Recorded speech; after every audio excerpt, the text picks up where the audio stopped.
Hi, hello. Welcome to the episode of Isaiah's Newsstand. It's your host, Isaiah Edwards. The date is October the 31st, 2025. Happy Halloween! Happy Friday!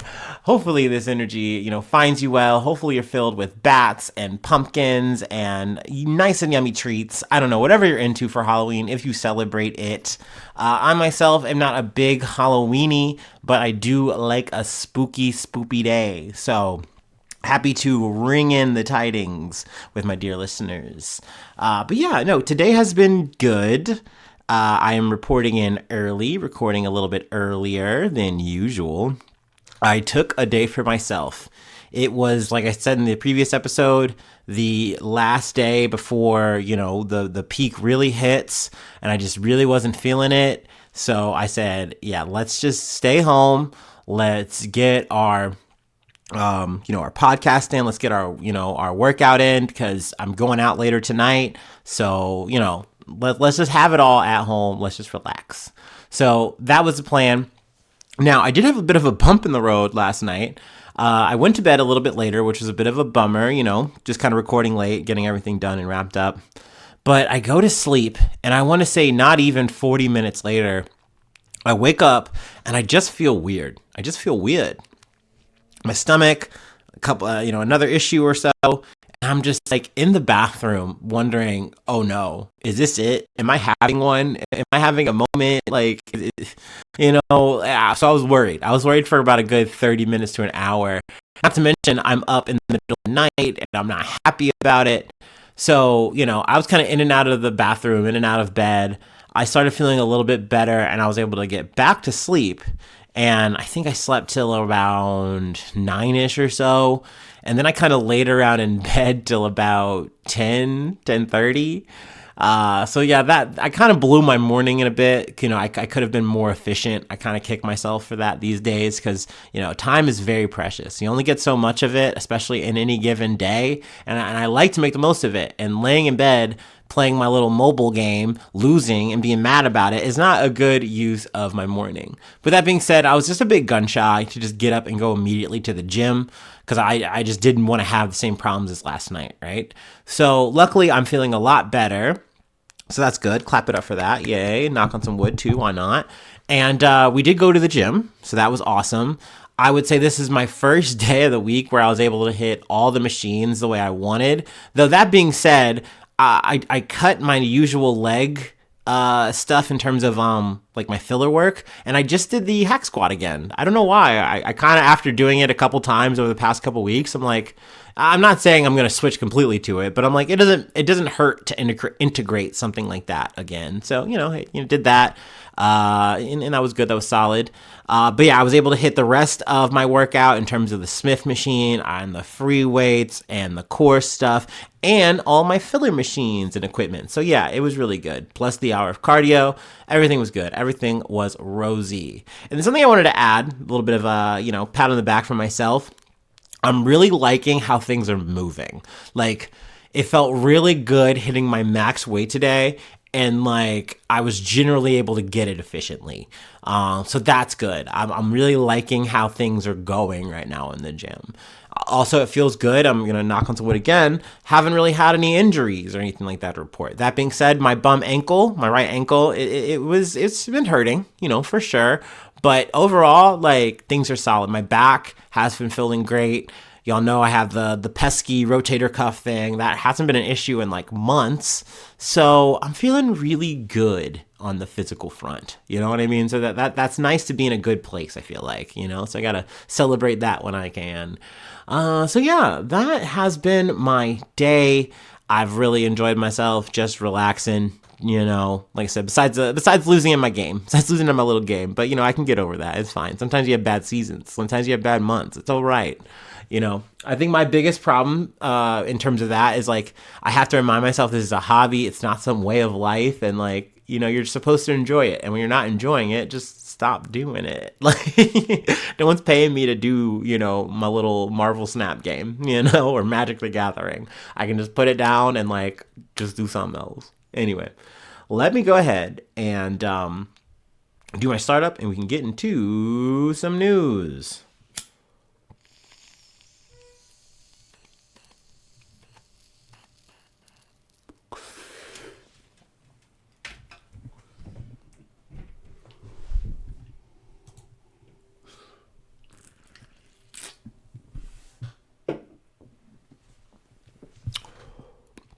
Oh, also a bit of a corrections corner from yesterday. For some reason, actually I know the reason why, because old Queen Elizabeth, I get the connection between Charles and Prince Andrew a little bit confused when I talk about it. They are brothers. That's obviously not his dad. They are brothers.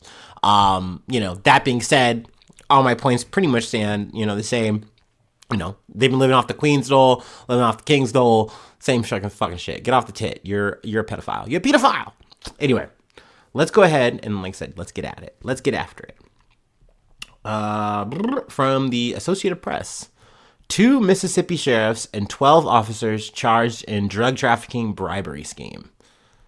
Federal authorities on Thursday announced indictments against 20 people, including 14 current or former Mississippi Delta law enforcement officers, that alleged the officers took bribes to provide safe passage to people they believed were drug traffickers.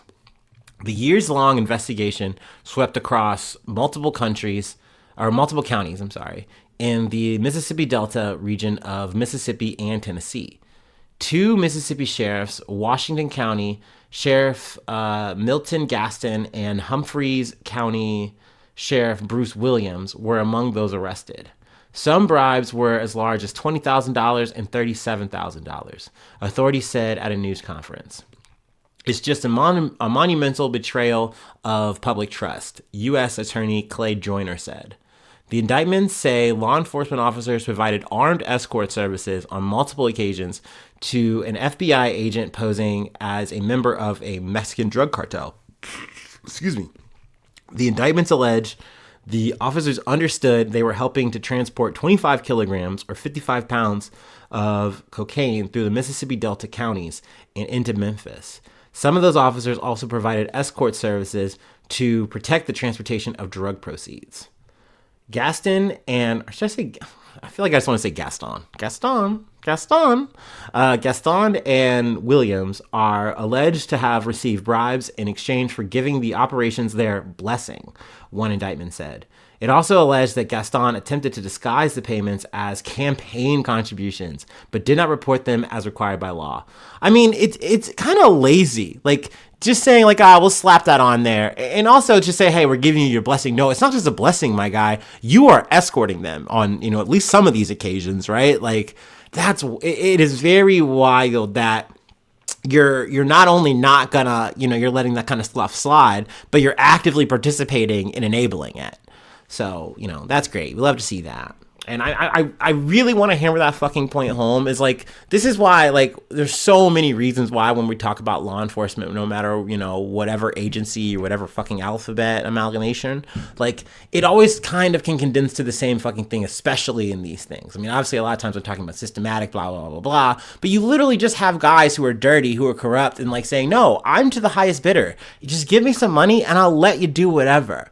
And it's like, well, these are the people who are supposed to be protecting and serving. And then you still have the people at the very up top, our president, all these fucking politicians saying, oh, we got to stop these criminals and stop this, da, da, da, da. Well, meanwhile, it's like everybody's just making money at our expense. So, okay, you're telling me I'm supposed to like these guys and hate those guys. Like, I think I'm supposed to hate all of these people.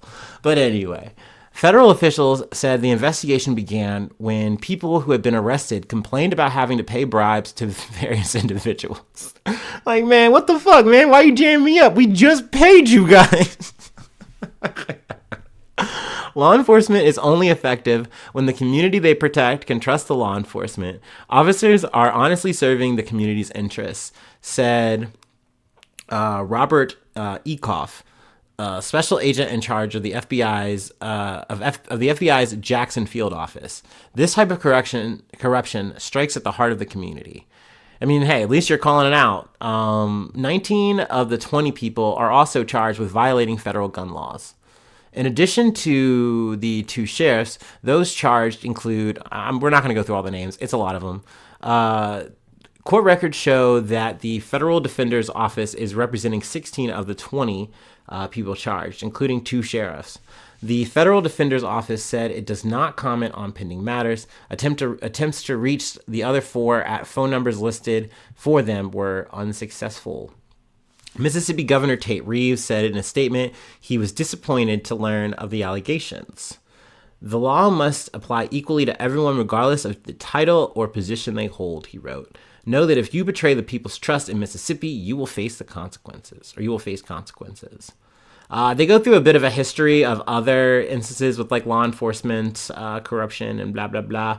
We're not going to get into that for the sake of time. But yeah, I felt like this was relevant. I wanted to cover it. And we're going to go ahead and move on, though, to some Trump-related issues and stuff. But that's like every day, isn't it? and there's so much I miss. Like, I try to grab the biggest clumps or the things that really, like, resonate to me, that really upset me about this Trump administration. And I try to, maybe not so much attack, but at least yap about it. You know what I mean? And just talk my shit about it. But from the BBC. Trump caps refugee what the hell? Sorry. Trump caps refugee admissions at record low, with most to be white South Africans. Okay. All right. Let's talk about that. The Trump administration will limit the number of refugees admitted to the U.S. to 7,500 over the next year and gave priority to white South Africans. The move, announced in a notice published on Thursday, marks a dramatic cut from the previous limit of 125,000 set by former President Joe Biden and will bring the cap to a record low. No reason was given for the cut, but the notice said it was justified by humanitarian concerns or is otherwise in the national interest.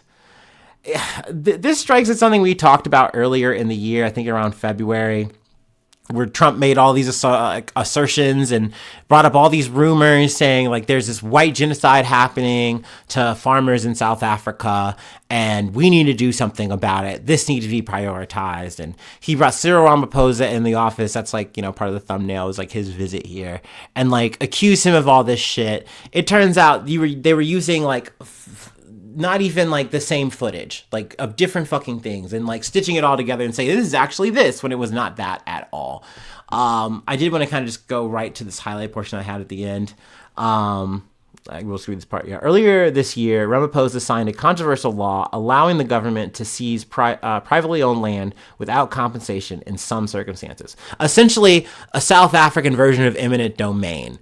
And you're doing this over, you know, historical oppression. Like, that's the reason you're fucking doing this kind of shit. Like, white farmers took land, wasn't theirs, sat on it for forever, and essentially we're saying, yeah, we want to do something about that. We want to address that, or at least, you know, get into that and work out a safe, balanced process for that. It sparked a whole ass fucking uproar. While the country does not release race-based crime figures, figures published earlier this year showed that 7,000 people were murdered in South Africa, or in South African, dude, I hate this sentence. It feels very AI edited. Were murdered in South Africa, I'm editing it myself, between October and December. Of these, 12 were killed in farm attacks, and only one of the 12 was a farmer. Five others were farm dwellers, and 4 were employees who are likely to have been black. So with this, some pictures or video stills or whatever of like crucifixes or whatever the fuck, the administration is saying these lives of these white South African farmers, these white South African people, are more important than any and all of these, you know, refugees across the world who really need fucking help, who are really going through conflicts and war-torn areas and need the assistance, need the help, need to get out of the area, need to get out of the region. And America would be a perfect place for them. This administration is just like, fuck that, dude. Ew, gross, no thanks, not our problem. You know, we're busy kicking people out. But you notice, it's a little weird, maybe, that these white South Africans, these Afrikaners or whatever, I don't know what you call it, they're coming here and they're going to be in Ohio and, I don't know, the Midwest, wherever the fuck, just going to plop them in and they can farm here. No worries. So, like I said, this is one of many of the things that have flooded the zone from the Trump administration, and I know they got a banger after banger after banger after banger from me to talk about. But I just felt really compelled to talk about this. Whatever, fuck it, man. I should never be surprised that this country, that this president, that this whole fucking administration is down to dog whistle and say, hey, these are the type of people we want. Fuck everybody else. That should not turn my head. I should not be like, oh my God. But it just sucks to see and know that once again, that's my country. Yay. Good morning, USA. Fuck, man. Anyway, let's move on to our next thing. From JetBlue. Oh, no, it's not from JetBlue, but it's about JetBlue. ABC News. JetBlue flight makes emergency landing after plane loses altitude. Passengers injured. A JetBlue flight traveling from Mexico to New Jersey on Thursday made an emergency landing after experiencing a drop in altitude, leaving several passengers injured, according to the airline. The flight landed in Tampa, Florida, where some were transported to the hospital, JetBlue said in a statement. The flight was traveling from Cancun to Newark when the incident happened. Pilots told air traffic controllers that at least 3 passengers were injured with possible lacerations. The weather in the area was calm, and the pilots told air traffic control the injuries were due to a flight control issue. The Airbus A320 was headed to Newark Liberty International Airport and has now been grounded while the FAA, or the Federal Aviation Administration, and JetBlue investigate. I would really like to come back and get maybe a detail out of this if I could. And if anyone out here, hears something about this, just JetBlue incident, let me know. Because, normally it's like, hey, something happened to the plane, something like a mechanical failure or something, but it's sounding like this might have been the pilot and maybe not so much the plane. But that's a speculation. My speculation had on when I said that. So, don't come for me. We'll see. Maybe if I get any more details, I would love to know. But glad that it's just injuries, no fatalities. That's good. But getting fucking cut on a plane, that's no good. Anyway, let's go ahead and go to our last story. We're going back to law enforcement. I guess you could say this is a law enforcement dub. That's rare for me to say. Doesn't, a little mealy in my mouth. But anyway, it's also a little bit of Halloween related, so we love that. We love a spooky terrorist attack. But we'll get into it. But yeah, let's go ahead and take our last break. I need some water. I'm quite parched. And some other things we need to attend to. And then we'll go ahead and close it out.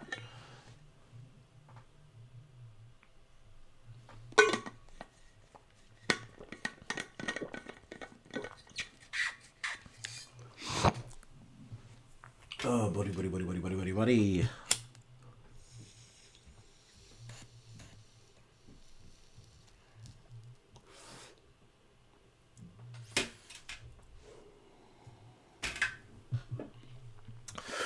Ooh.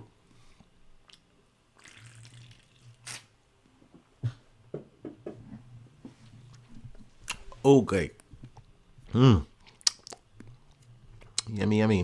In my tummy. From CNN. AK-47s, online chats, and a Pumpkin Day reference led FBI to avert a potential ISIS-inspired terror attack. A group of men who allegedly chatted online about an ISIS-inspired attack went to a shooting range with AK-47s, practiced high-speed reloads, and made a reference to Pumpkin Day, authorities said. That's when investigators jumped into action.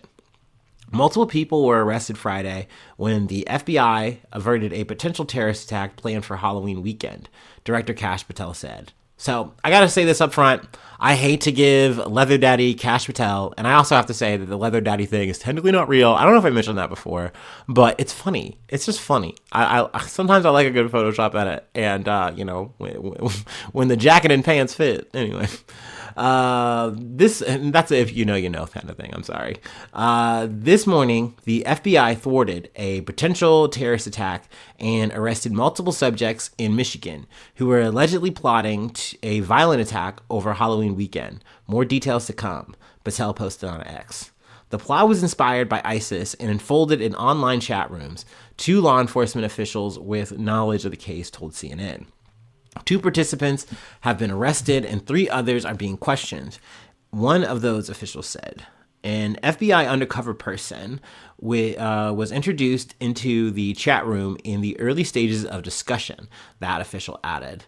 The FBI swept out from the Detroit field office last night and through this morning, taking people into custody, executing search warrants, and doing subpoenas for phones, computers, and other materials, said John Miller, CNN's chief law enforcement and intelligence analyst.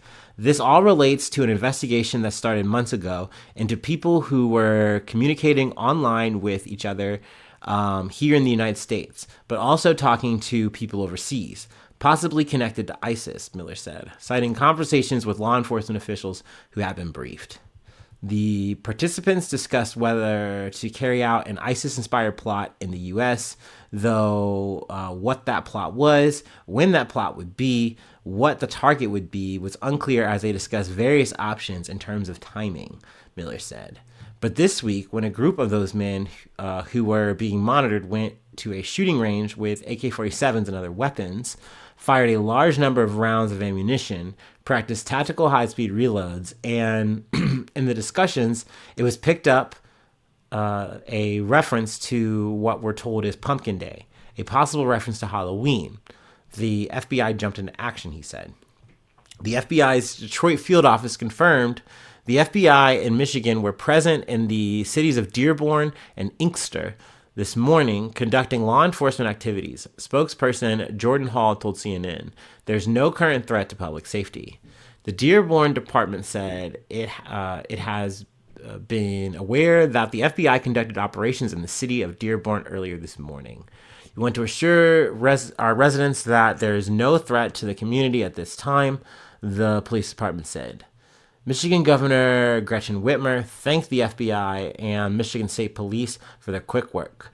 This morning, I was briefed by Director Patel on the thwarted potential terrorist attack in our state, she posted on X. As details continue to develop, I am grateful for the swift action of the FBI and MSP protecting Michiganders. So there you go. We started off with a law enforcement L, and we're ending with a law enforcement, I guess, W. So that's great. It's nice when you get to see them do their job and they're not, once again, just trying to put it to the people in one way, shape, or form. And I've kind of been I've mentioned this in a previous episode, but to me, and I guess it feels like one of those now more than ever things. I'm having more of a problem like distinguishing law enforcement. Like, yeah, you're in this department, you're this agency, and it all matters in terms of like local to federal, who you talk to, who you're assigned to. But it's just, once again, in times like these, it just feels like now more than ever, it's like, it just never feels like these motherfuckers are on your side. And it fucking sucks, man. Because, like, once again, they're supposed to be doing stuff like this. Like, somehow, some way infiltrating these, like, weird, crazy cells and doing this stuff and, like, keeping people safe. Like, this is the stuff you go, oh, wow, that's cool. Like, that's what I kind of pictured. And you see that stuff on TV. It's like, oh, that's neat. But and so many other times, it's like them doing surveillance on a brown person, trying to make sure that, they're not doing something wrong, or then, I don't know, man.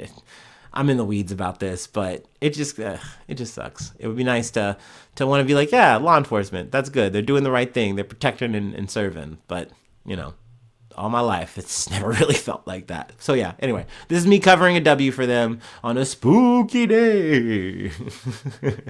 Everything's so spooky and crazy on a day like today. I don't know. That's it. That's all I got.